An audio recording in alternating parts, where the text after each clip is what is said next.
थाना सदर की बड़ी कार्रवाई। थाना सदर SHO मुस्लिम ज़िया की सरबराही में ASI मोहम्मद रज़ाक ने 5 दिन से कैद लड़की बाजियाब करा ली। थाना सदर की हदूद में फरवा बतूल नामी लड़की को तशद्दुद करके घर में बंद कर दिया गया था। लड़की को मौका मिलते ही 15 पर कॉल कर दी और थाना सदर पुलिस ने फौरी एक्शन लेकर लड़की को बाजियाब करा लिया। लड़की का कहना है कि मैं अपनी मर्जी से शादी करना चाहती हूँ, जो मेरा हक है।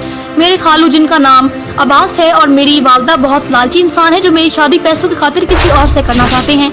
मैंने इनकार किया तो मुझे तशद्दुद का निशाना बनाया गया और घर में बंद कर दिया गया और रोजाना तशद्दुद किया जाता है। मुझे मौका मिला और मैंने 15 पर कॉल की और पुलिस ने मुझे आज़ाद कराया और मैंने पुलिस से कहा कि मुझे तहफ़्फ़ुज़ फराहम किया जाए, तो पुलिस ने रिपोर्ट लिखकर कार्रवाई शुरू कर दी।